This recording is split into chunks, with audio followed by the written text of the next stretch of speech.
A very good evening, everyone, at Tushita and online. Thank you for joining us. So today we'll do a meditation on service. But before we do that, let us arrive here in this space on the cushion. We can keep our worries outside. Try to be fully present for the session. Try to be fully present as well online in front of your device, arriving on your chair or on your cushion. So let us do that by taking 3 long, slow and deep breaths.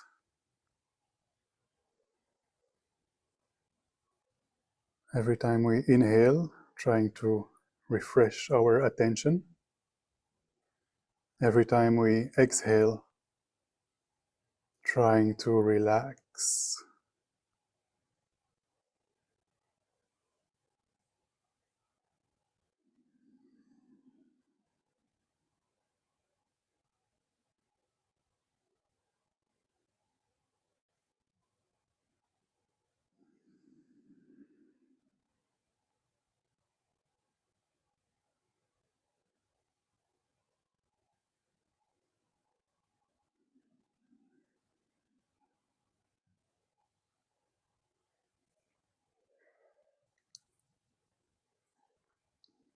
Now let us have a look at our body posture. Here everybody is sitting on the floor, which is the best. If at home you are sitting on a chair, it is perfectly fine. Just make sure you're not leaning against the support of the chair, not leaning too much forward either.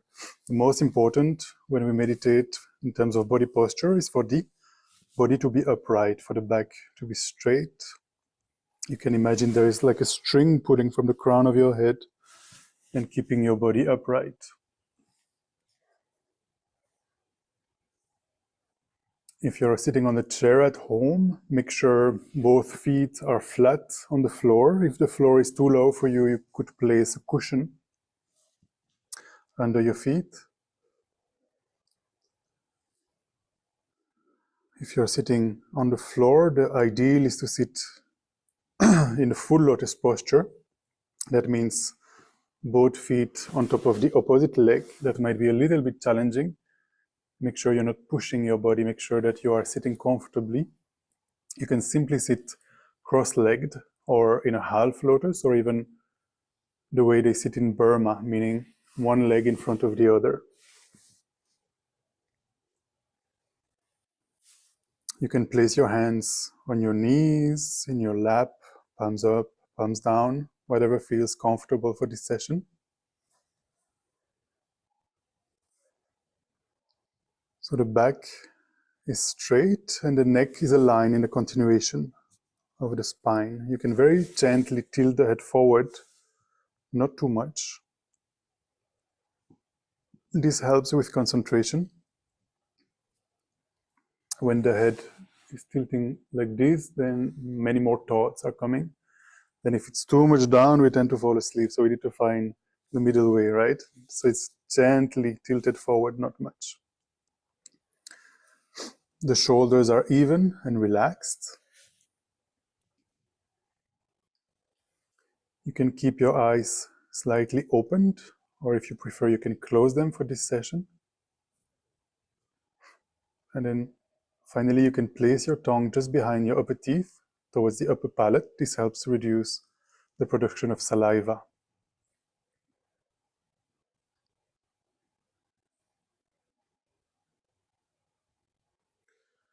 So what we will do now is a short calming meditation.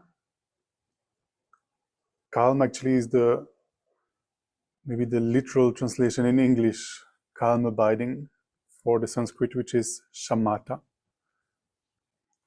More specifically, what we are trying to do is a single pointed meditation. We are trying to be fully concentrated on a single object. In Tibetan, this is called shine. In English, calm abiding. So we need an object to meditate on. what I would suggest is that we take the breathing sensation at the entrance of the nostrils. Try to place all your attention, a small area at the entrance of the nostrils, and notice any sensation. Perhaps when you are breathing in, you feel that there is like a little bit of a cooling sensation when the air goes in. And as you breathe out, perhaps you will notice that air is a little bit warmer. Try to observe any sensation at the entrance of the nostrils.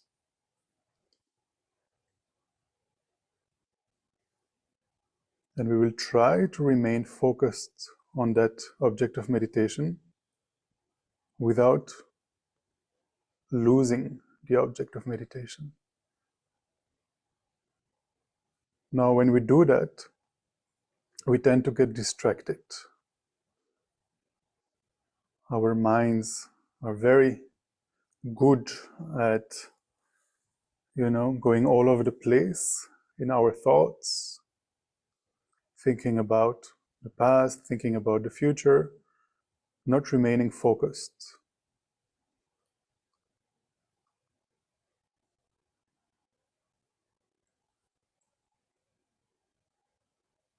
This is one way we get distracted with thoughts, and the other way we tend to get distracted is with lethargy, laxity, dullness.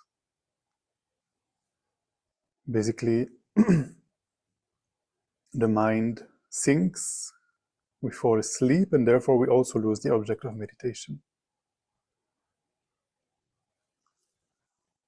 So let us be aware that these are the two common ways we get distracted when we meditate. Excitement with thoughts and lethargy.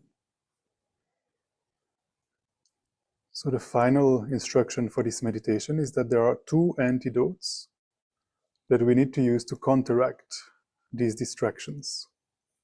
The first antidote is called introspection.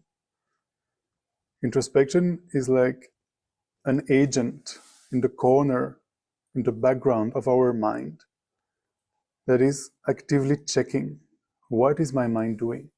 Is it meditating? Is it focused on my object of meditation? Or is it distracted with thoughts or with laxity, dullness? And the moment introspection notices that the mind is not focused on the object of meditation, we make use of the second antidote, which is called mindfulness. And the role of mindfulness is to bring the mind back wherever it is. If it is half asleep or if it is distracted with any thought, mindfulness brings the mind back onto the object of meditation and trying to remain on the object for as long as possible. An analogy that I always use, you can imagine if you have a pet dog at home and the dog runs away from home. Introspection notices that the dog is gone. Mindfulness brings the dog back home, and you can also imagine, tying his leash somewhere so that the dog remains at home. So that would be mindfulness. So it is a little bit similar to what we are trying to do with our mind. Let us do this meditation for about 5 minutes, trying as much as possible to remain focused. It's completely fine that we will, be distracted. What is important is to notice it, and once we notice it, to come back to the object.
gently come out of the meditation.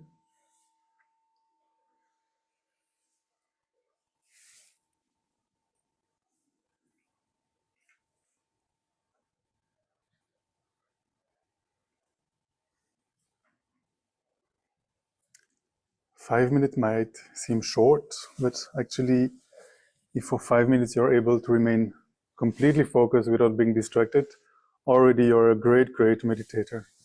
Because our mind is so used, to be daydreaming, distracted, or going from thought to thought without being really aware of what's happening in the mind.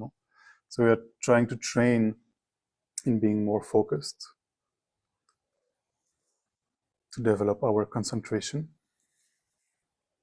So if at the end of 5 minutes you feel like, oh, I wanted to meditate more, this is a very good sign that you will again make the effort to do such a meditation.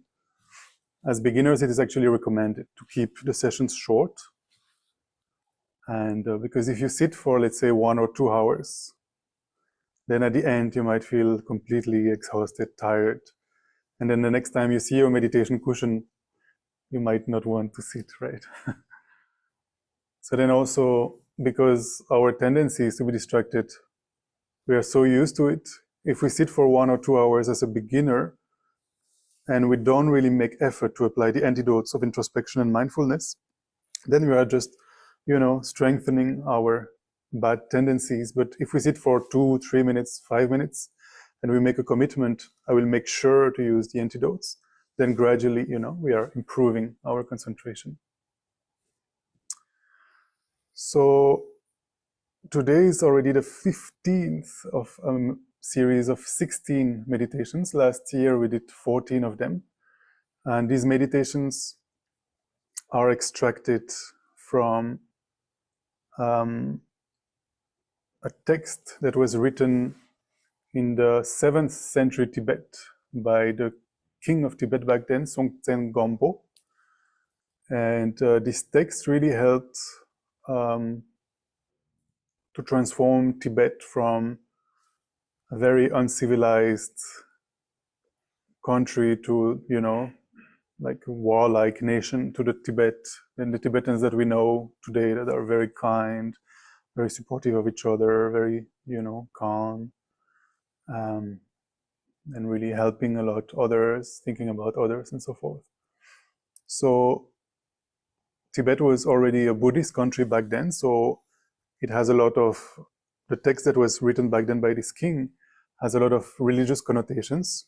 But here in this context, actually all the religious aspects have been taken out, so that we have 16 inner values that each one of us already possess, and we're just trying to, look at them, to improve them, to build upon them.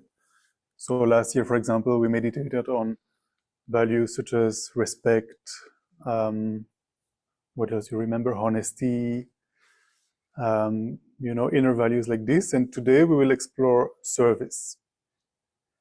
So the way these meditations are designed is that we start by defining with just a few words what is meant by service, and then we can exchange among ourselves what are our thoughts on that, what is our understanding of service, and what is our experience with offering service, receiving service from others. So we can, talk a little bit online as well. You will be able to, use your microphone, and here, of course, we can speak. And we'll do that for about 5 minutes. And then we will do the actual guided meditation on service, which is an analytical meditation. So an analytical meditation, we look at a topic from different angles. We try to analyze in our mind. And it's like a guided exercise, basically. So let me first introduce the topic, the way it is explained in these 16 guidelines for a happy life. Service is the outer expression of a wish to benefit others, to increase the happiness of others. At its best, it's an expression of caring, sharing, and delighting in each other. When it arises effortlessly and spontaneously, it is beautiful to watch. Service can also be experienced as a duty. Instead of being light and joyful, it feels heavy and burdensome. For most of us, learning how to serve and to be served is a lifetime task. In every moment, there is an opportunity to make someone else's life a bit easier or nicer. Every thought, word, and action that flows from us in a loving way has the potential to create happiness. As we discover and deepen our wish for other people to be happy, we also find the key to our own happiness. Nobody gets left out of the equation. This is the golden rule of heartfelt service that underpins the great spiritual and wisdom traditions of the world. A quote here is saying, "Do unto others as you would have them do unto yourself." People who continually serve others usually do so because it brings them a sense of purpose and joy. They show that working for the well-being of others can be a source of happiness. The more they give, the more energy they seem to receive, the more energy they seem to have. There are countless opportunities for service, starting with listening and giving. In offering service, we can learn new skills and make friends. We strengthen and support the community and society in which we live. The important question is not just whether we want to serve, but how we do so. There is a huge difference between service that wears us down and even burns us out, and the service that uplifts and energizes and gives a joy. Martin Luther King Jr. once beautifully stated, "Life's persistent and most urgent question is, what are you doing for others?" This powerful call to action serves as a beacon for our exploration, reminding us that the essence of greatness lies in our capacity to serve, with no prerequisites other than a heart full of grace and powered by love. So let us think, let us exchange. For example, how do you feel when you serve others? And how do you feel when someone is serving you?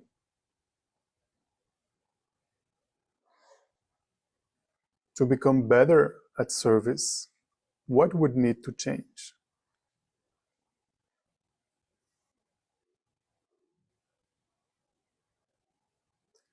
And then, what do you think is the connection between service and happiness?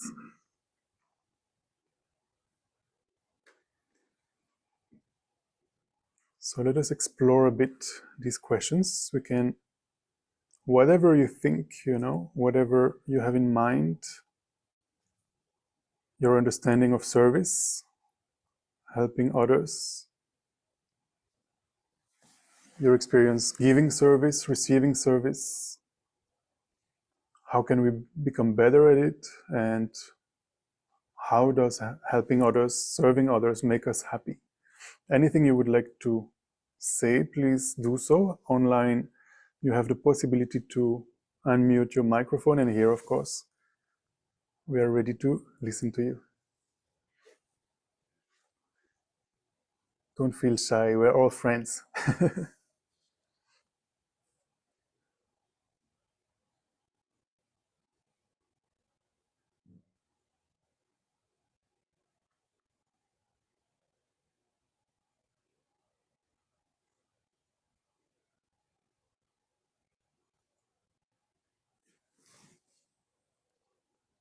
Someone is speaking in the chat.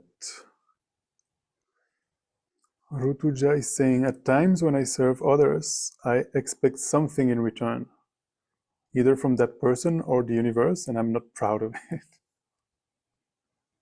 Thank you for sharing.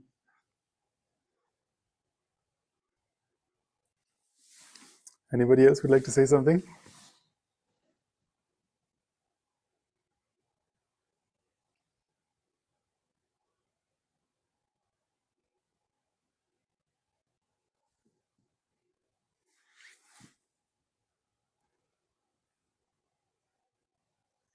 And then Rutuja is adding, but it does make me happy in that moment to serve others, even though she's expecting something in return.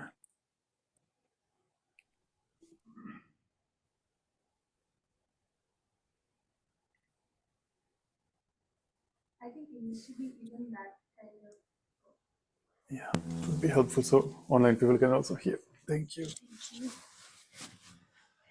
I think just to add to what Rutuja said, that initially it's I think also beneficial to at least feel that joy momentarily, even if it's not very long lasting. And in my experience, I keep going like up and down in different phases, and there are phases when I that joy is a little short lived. Sometimes it's more prolonged, but ultimately that would be the goal of slightly higher service, to not expect anything in return and to just be able to give more selflessly as one goes along, perhaps. I think also it's not completely wrong, no, to expect something in return. His Holiness the Dalai Lama, he often says, if you are to be selfish, at least be wisely selfish, because when you help others, you are helping yourself by the way. So, yeah. That's still so much better than not doing service. Exactly. Yeah. Yeah. Yeah, but at the base, if giving service make you happy, it's somewhat a selfish motivation. But I have an example who come to my mind. When you are doing something for your parents, when you're an adult, and you are doing something for your parents, are you doing it for gratitude? Are you doing it because you expect something in return? Because technically, you are giving a service to someone who already give all the best of him or her to you. So it's an interesting way of transaction, because you are helping, but you are not expecting anymore in return necessarily from your parents or for elderly person or something like that. So if you say you are giving only to get something in return, in fact, it's not always the case. Sometimes you just give and you are not going to have something in return from let's say when your parents get really old and close to the end of their life and they need support. Will you do that? Will you help your parents, or will you give service? Yeah, that's very interesting. Yeah. Similarly, like sometimes yeah. you said, it's okay, go ahead. And there was somebody online. I don't know your name. It's written 1+. I'm on my Hello? phone. Can you hear me? Yes, we can hear you. Can you hear me? We can hear you. Okay, Please I'm on my phone actually. Anyway, I think doing service is a wonderful experience. Of course, it has a lot of challenges, but it's a wonderful experience, and it's wonderful to see that there are many people who are, helping others out of their suffering. It's really wonderful to see that there's so many people helping animals, humans, to get them out of their suffering, whether it's hunger, whether it's poverty, whether it's animal cruelty. So I think these are the wonderful things happening in the world, and one is so happy to see it. Thank you. Thank you very much. Apurva, you want to Yeah, add? I was just again how interesting it is when, especially for older people, like he said, in even with parents, there sometimes is an aspect of sort of repaying that gratitude and what you've already gotten a lot from them in the past, that it may not necessarily be transactional in the future, but it can also be connected to the past, and how they might not need to give you that kind of care and love anymore, but just because you've received it in the past. Not just with parents and older people, I think in a lot of other interactions and relationships that happens, that you feel that somebody has helped you a lot in the past, so you continue selflessly giving to that one person, and you feel like it's not transactional, but it's sometimes, I mean, if we sort of uncover the layers, we realize that there is an element of some kind of transaction. So that's, yeah, I mean, hard to get out of that mindset, I guess. Thank you. Let me read. There were some more messages on the chat. Okay, so Rutuja was adding that also when somebody serves her, she feels gratitude and the urge to give back. And then Ojas is saying, when I serve others with compassion and gentle heart, it makes me some special joy without any expectation.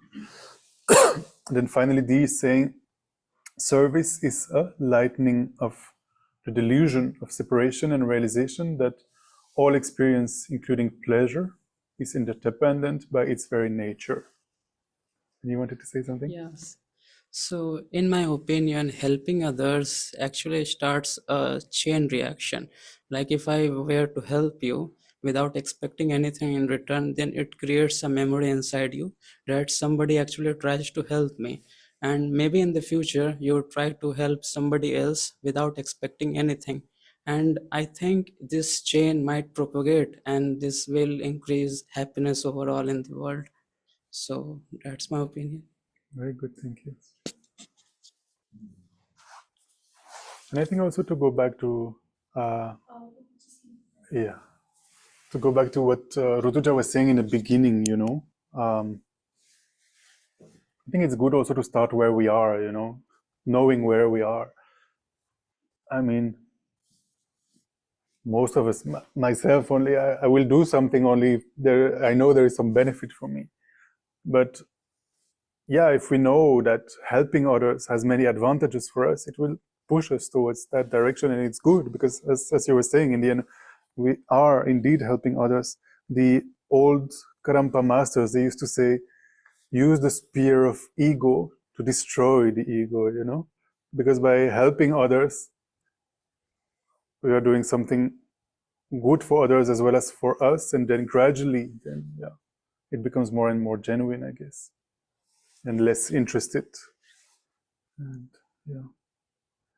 somebody wanted to say something more? Otherwise, we can do the meditation, but don't hesitate if you want to add something. And then at the end of the meditation also, we have more time to exchange. We can again take a few minutes, especially to, share how this meditation impacted us, if it impacted us at all. Yes, my mother used to say, late mother used to say that in Hindi there is a proverb which goes "Karoge seva milega meva," which is you will get good dry fruits out of your service. And I just remembered it and thought maybe I should share it. It's a Hindi way of saying keep up with the good work and love. That kind of a sentiment attached to the service. Thank you, Neil.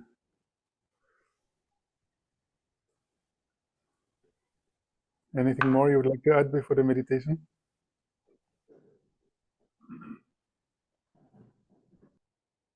Okay. So we'll try to explore a bit on service while meditating, doing analytical meditation. So again, find a comfortable posture. You can place your hands on your knees on your lap, palms up or palms down, whatever feels comfortable. The back should be naturally upright, but not stiff. The arms and shoulders are relaxed. You can drop your chin slightly forward.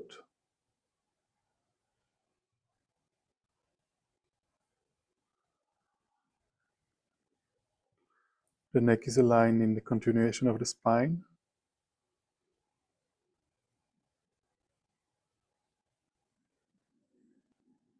You can lightly close your eyes or gently gaze downwards in a way that avoids visual distractions.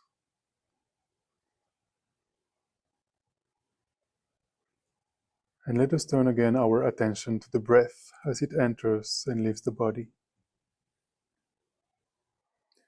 Let us again start by taking 3 long, slow breaths and allowing the air to enter deeply so that the stomach rises and falls with each breath.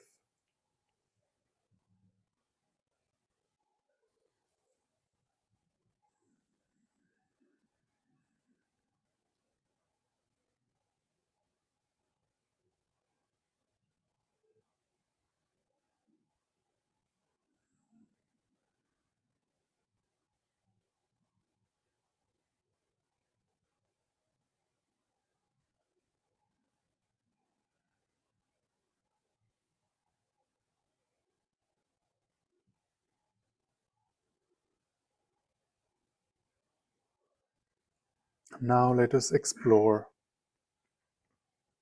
what does it mean to be of service to someone else?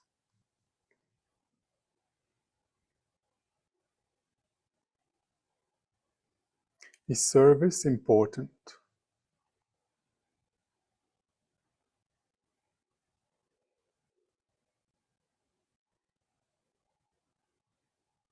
And if so, what benefits does it bring?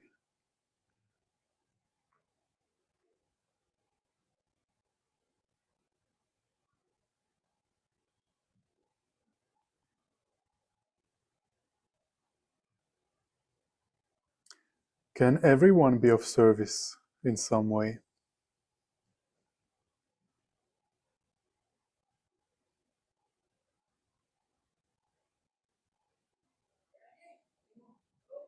Is this something we can learn to do and enjoy doing?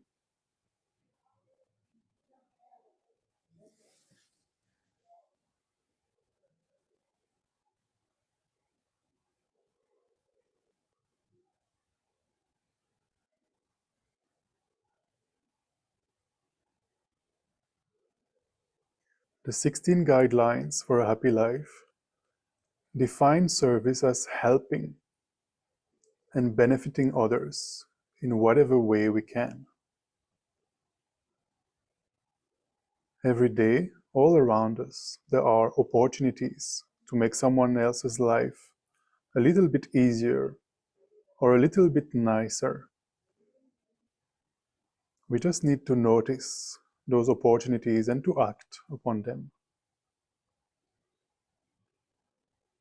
Everyone has the choice to show warm-heartedness to someone else, even if it's just with a smile.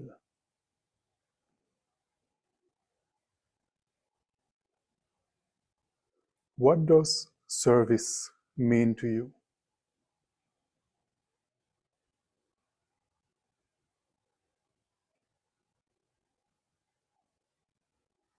Perhaps people such as firefighters, teachers, doctors, and nurses come to mind.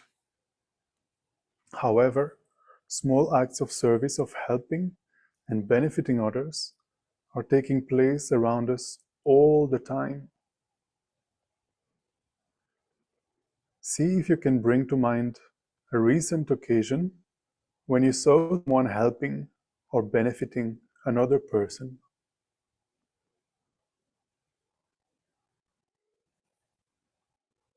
It may have been a spontaneous gesture, such as offering a welcome, opening the door, or picking something off the ground.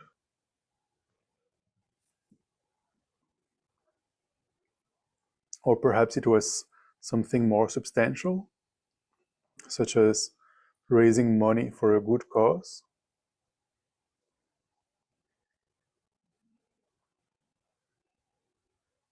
Try to identify one recent example of service that you observed and that particularly warmed your heart.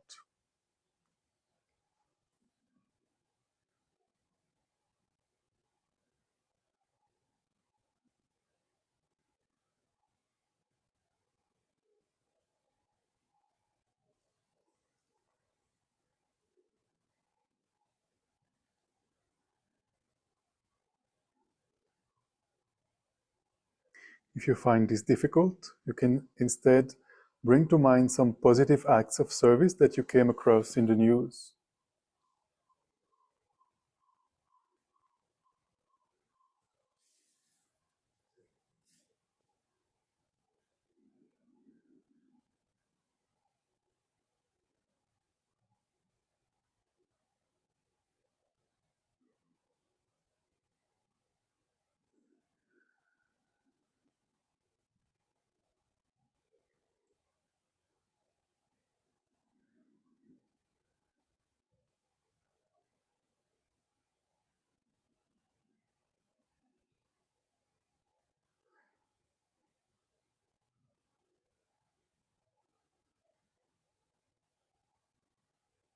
When you have this particular example of service in mind,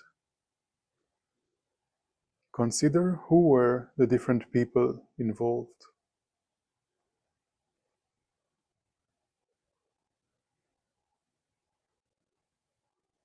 How did the act of service arise?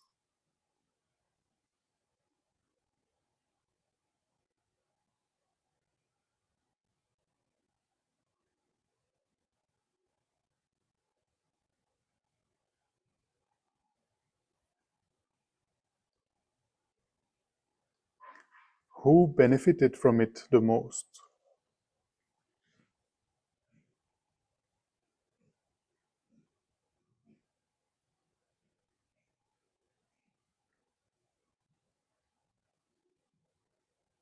Why did this act of service warm your heart?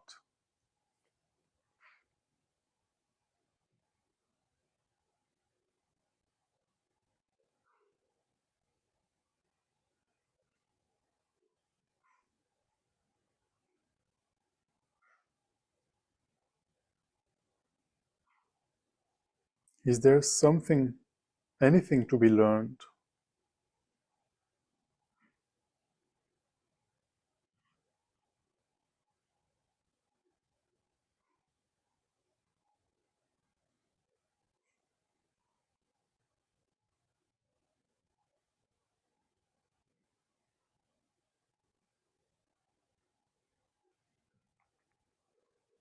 Mahatma Gandhi once said, "The best way to find yourself is to lose yourself in the service of others."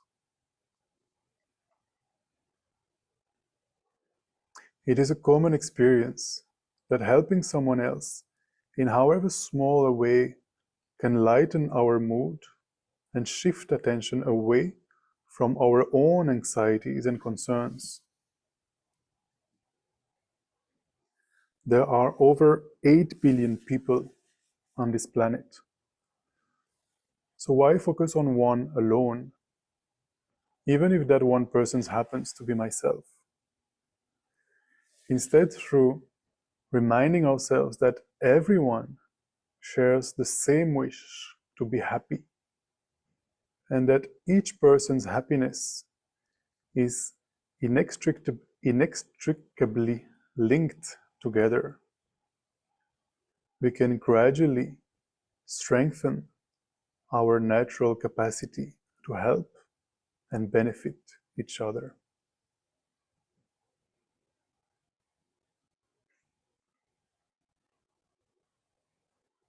Now let us engage in a small exercise.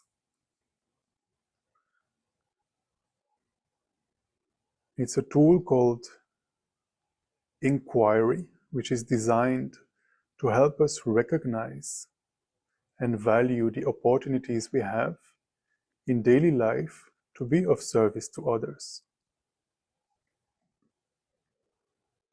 It's adapted from the Zen practice of the koan. The aim is to stimulate us to reflect more deeply.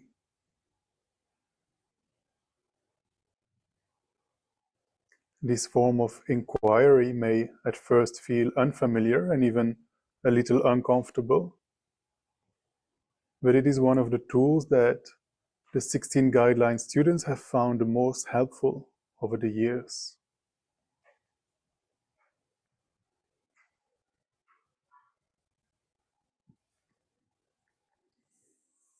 So how this goes is that you will be asked separate questions,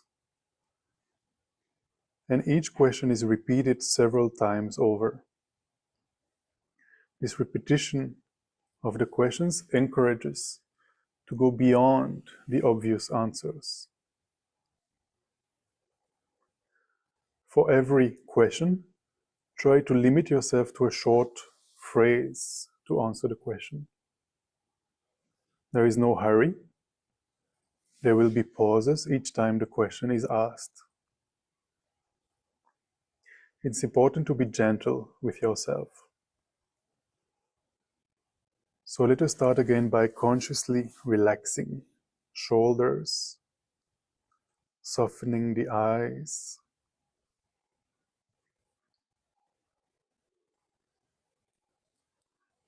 The first question is, how have you been able to help or benefit others during the past week?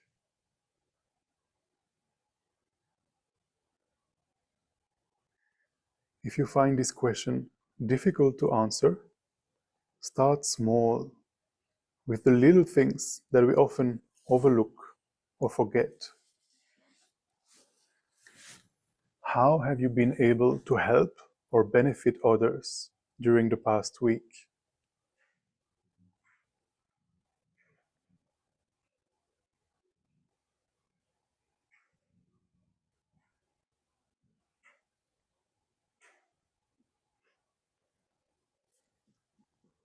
Keep your mind focused on giving short, factual answers to the question. How have you been able to help or benefit others during the past week?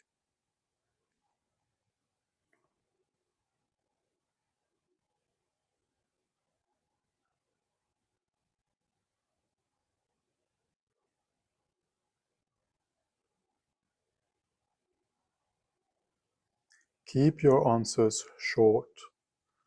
There is no need for long explanations.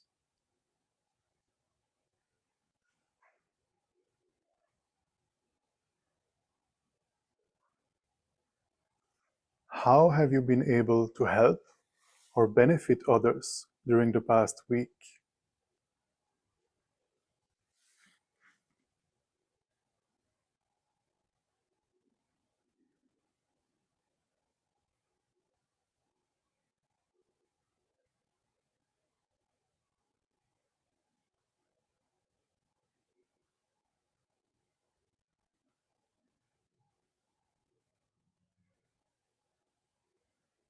Don't worry if you find it difficult to come up with answers to this question. There are many ways in which we may be helping and benefiting others without even being aware of it. It is important not to be self-critical.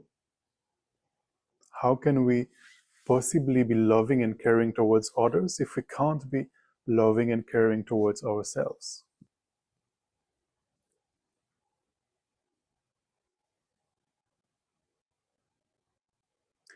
So now let go of the first question. Step back and give yourself a moment to clear your mind. It might be helpful to consciously Relax your shoulders and soften your eyes. And we will move on to the second question, which is, how have other people helped or benefited you during the past week? If you find this question difficult to answer, start small, with the little things that are easy to overlook or forget.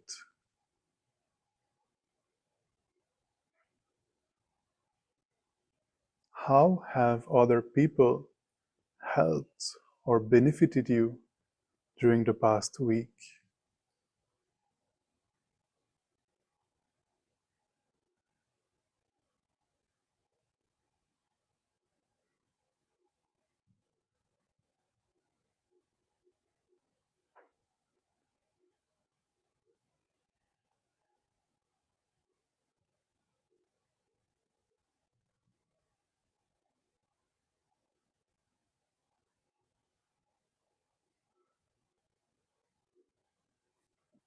Keep your mind focused on giving simple and straightforward answers to this question. How have other people helped or benefited you during the past week?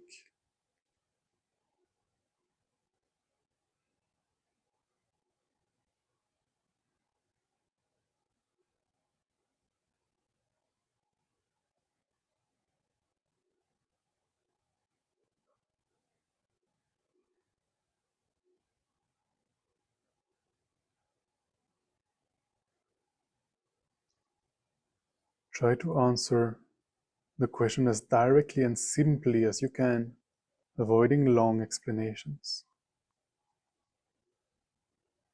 How have other people helped or benefited you during the past week?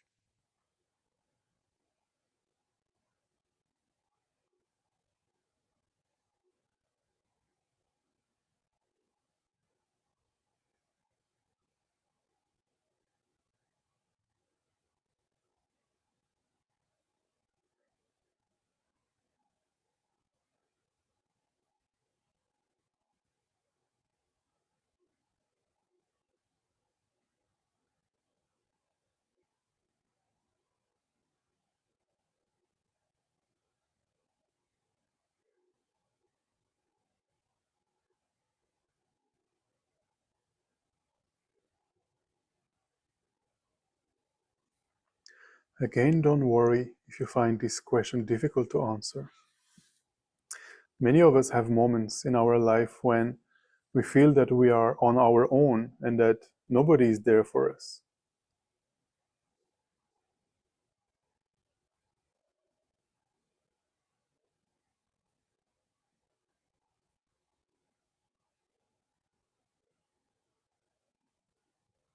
Let us step back, let go of the question, and give yourself a moment to clear your mind. Again, it might be helpful to consciously relax. Relax your shoulders and soften your eyes.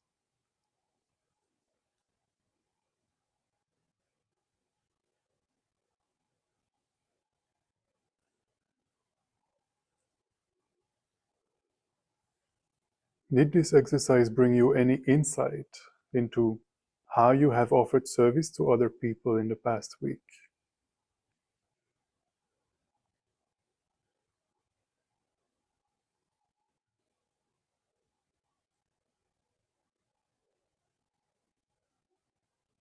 Did it bring you any insight into how other people have offered service to you?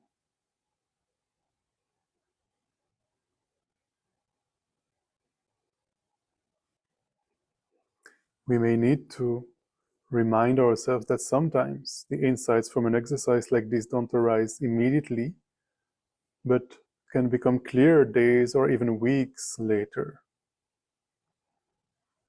There is increasing scientific evidence that helping and benefiting others is not only one of the best ways to improve our own mental and physical well-being, but that it is contagious. Every time we witness an act of service, however small, it inspires us to do the same. Mother Teresa once said, "Never worry about numbers. Help one person at a time, and always start with the person nearest to you."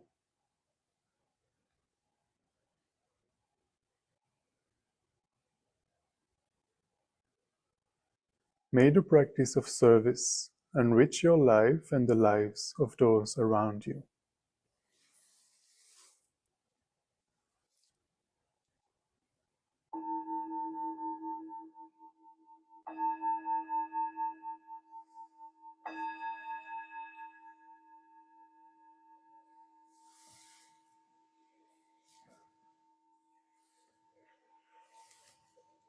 We can gently come out of the meditation.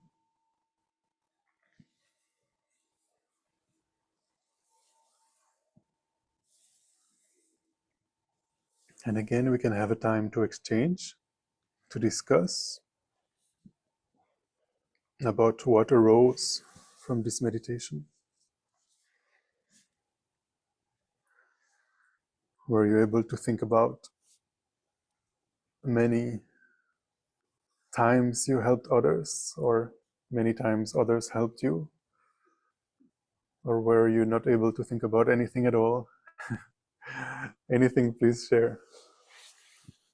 Again, on Zoom, you can just unmute your mic and here, just to speak. Maybe we can pass the mic.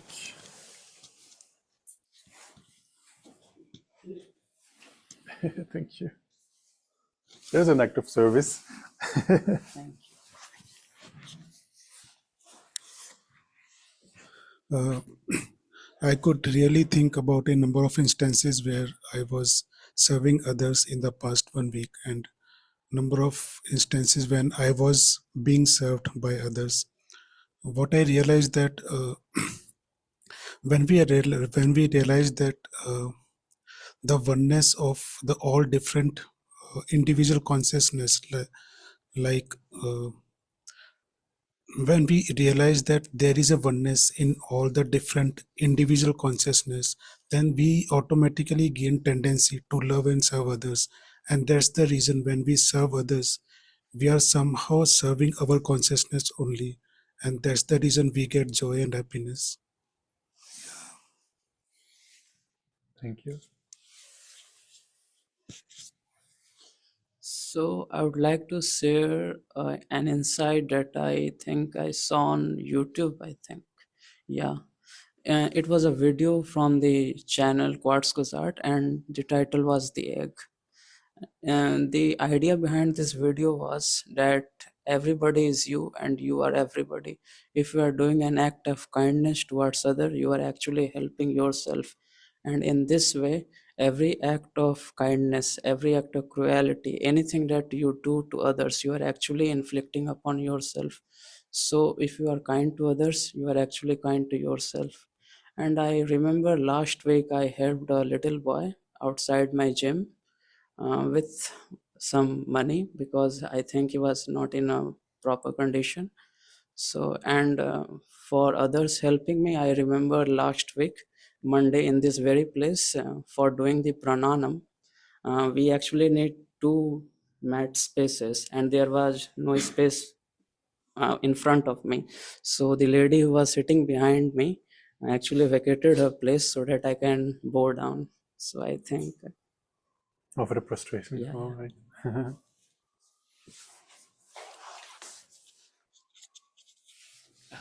That's really kind. Thank you. That's a nice service. I think my mind is a little bit tired this week. I don't have personal service that comes really strong in my mind. A lot of small action. And I also believe that's related to the discussion we had the other day, that we are benefiting for being in this room, for having these clothes, for having the food that we have, thanks to the service of other people. And it's a sort of kind of service that we receive. But last week, something special happened. On Sunday in Tibet, it was an earthquake. And I was discussing with the people who are supposed to respond to this earthquake, and that include the rescuer of India. And the Indian government offer its service to China. It offer its service to go to rescue.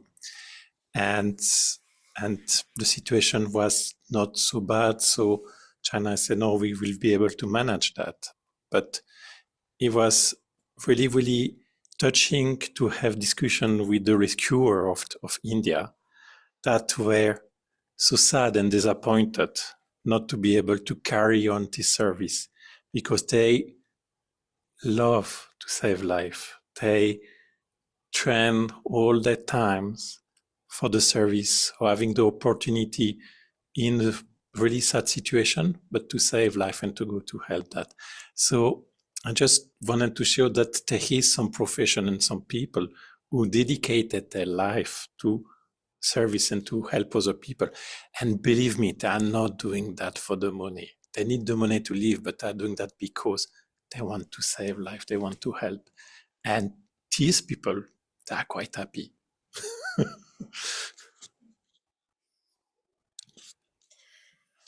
So, yeah, I think in both the questions, I was sort of trying to recount the number of instances.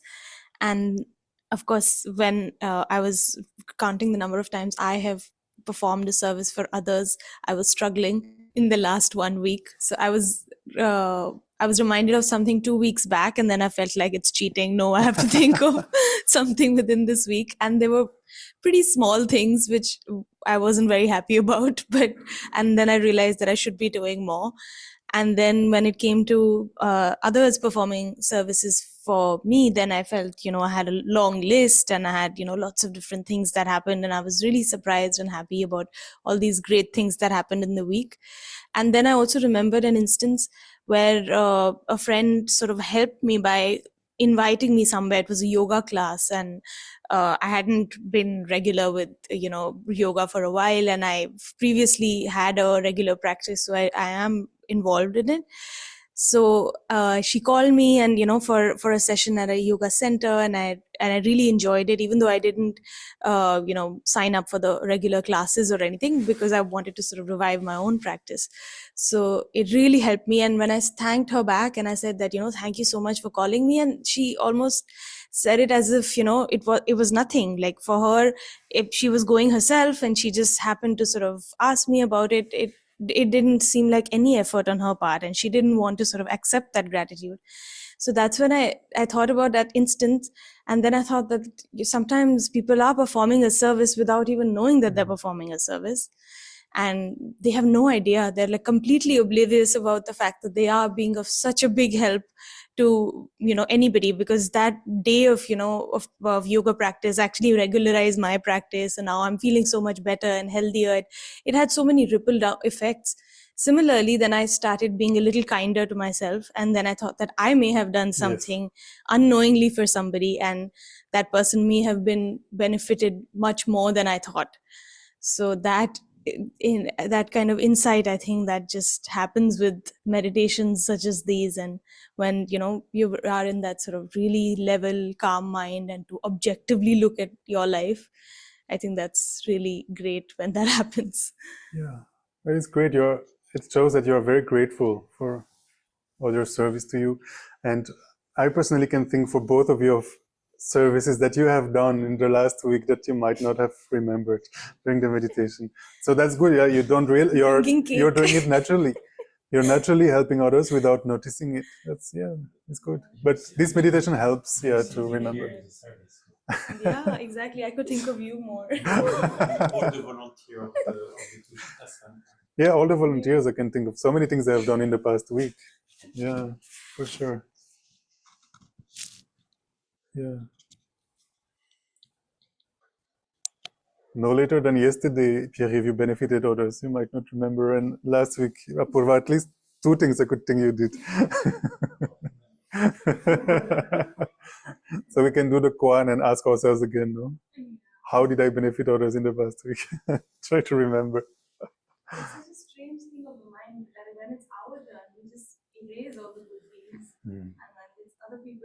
and there are so many good deeds to come, and then that same sort of compassion and that recognition needs to be applied to ourselves, because otherwise we just keep beating ourselves up for not doing enough. Yeah, also I think mindfulness helps not to recall events. You never give that. You give a service to someone and you take the decision that we forget it. Oh, We not remember it. So like that, I'm not doing it to expect the reward. And you give someone, or you give something to someone, or you do something for someone, that you have the deep conviction that this person is not going to play it back. We are just doing it. And without expecting, it takes an effort at the beginning. It's really not that easy. I'll just repeat for the online because you didn't use the mic. That so Pierre is saying that making an action to help benefit others and making a conscious effort to forget it, and also making a conscious effort not to expect anything in return, right? That's an interesting exercise.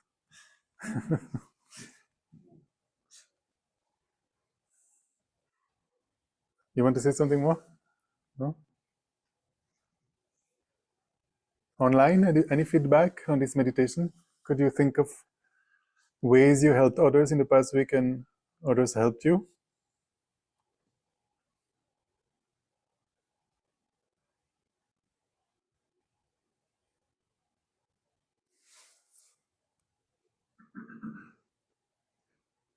Okay. If not, then we can take a moment to close the session by dedicating any increased understanding that we have, and we can also take a moment, to think of ways we can bring more service into our daily lives. So this was the 15th of the 16 guided meditations from the Guidelines for a Happy Life. And the next one will be on courage. The last one is courage. But it's not scheduled yet, probably sometime in February, because until then we have many visiting teachers coming at Tushita. So yeah, I think maybe the second week of February, probably also the Monday, we will do the meditation on courage. Let's see what happens. Who is coming to Delhi and who is teaching at Tushita. Yeah, we have many monastics actually coming in the coming weeks. We are so fortunate.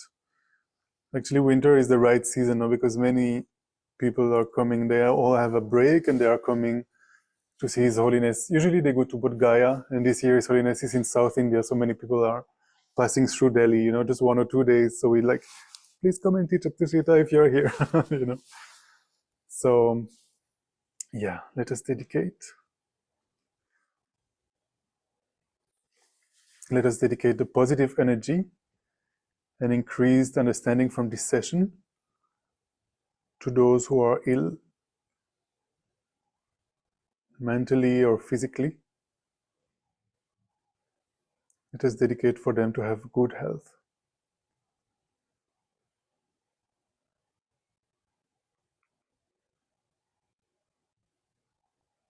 To those who are hungry or thirsty, to have food and drink. To those who are being harmed by violence, war, conflict, let us dedicate this session for them to be at peace.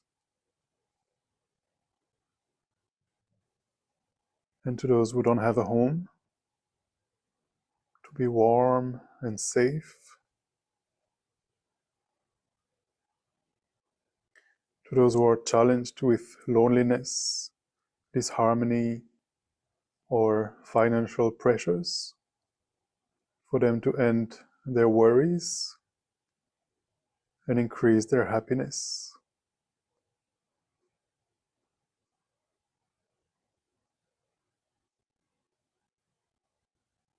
And let us think how wonderful it would be if everyone in the room, everyone in Delhi, everyone in India, and everyone in the whole world were to reach their potential.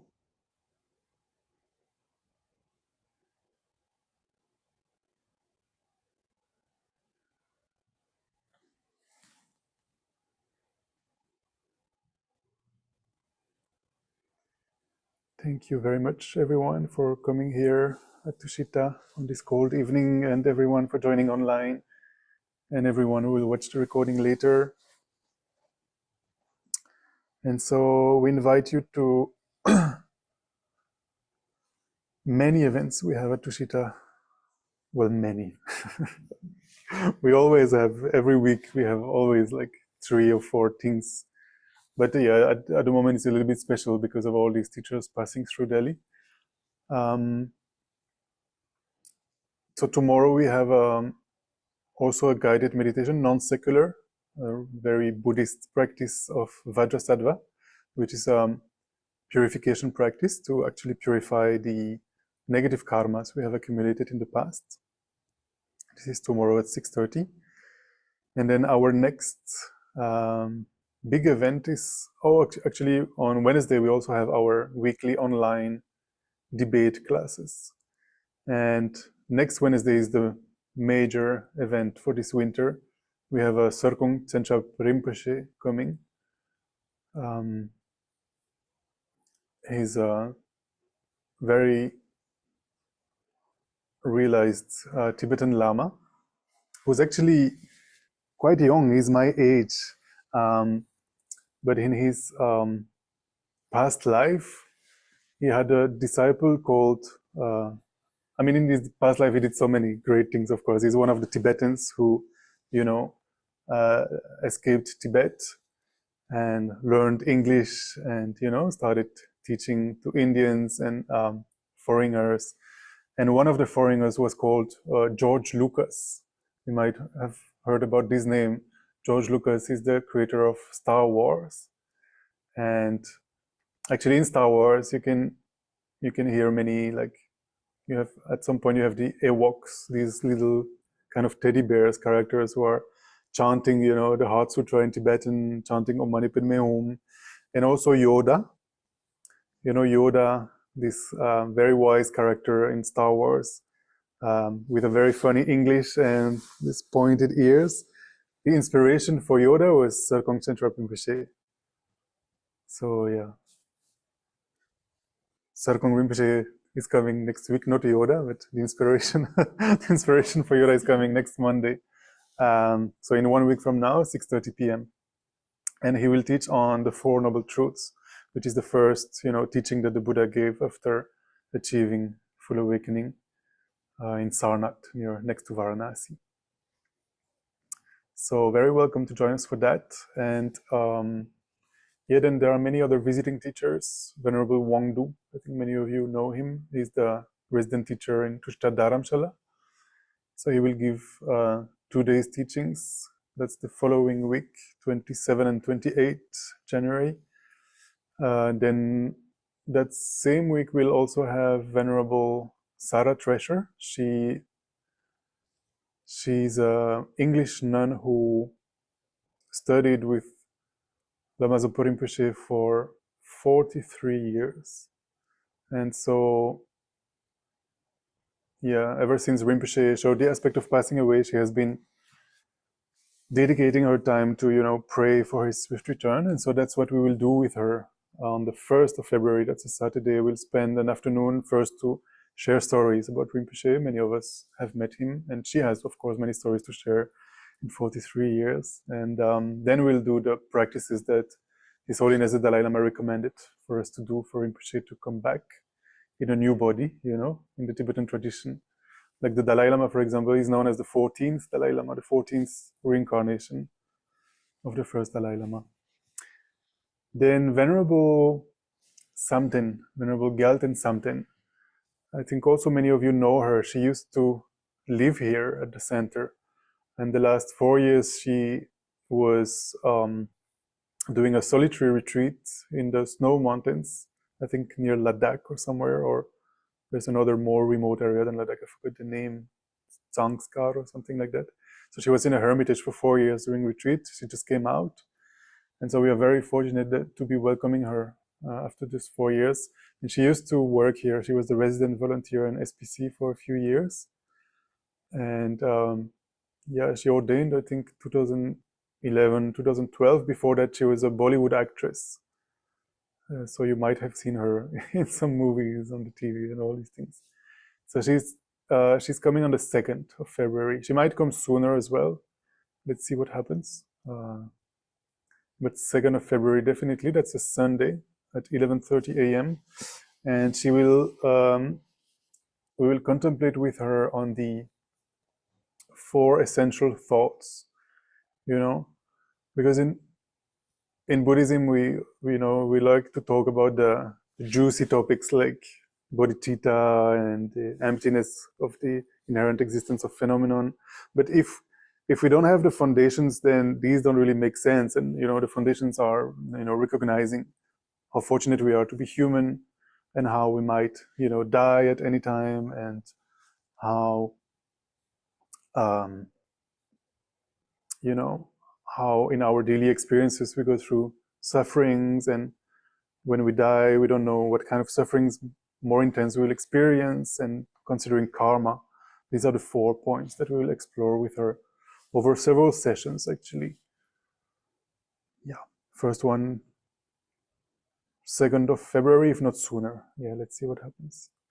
Yeah, and then there are more, I think, teachers visiting. They're not coming to mind right now. Oh, Venerable Jamyang, sorry. Venerable Jamyang is coming on 25th.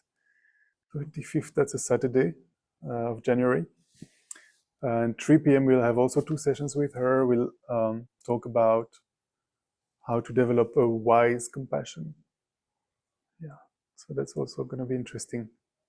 Thank you very much, everyone, and see you soon. And of course, as usual, we have our morning meditations at 9 a.m. That is happening online, Monday to Friday. 9 a.m. to 9:30, a short meditation. And if you're already in the office at the time, then you can also watch the recording at any time. That's on our YouTube channel every day. Thank you very much. Have a good night.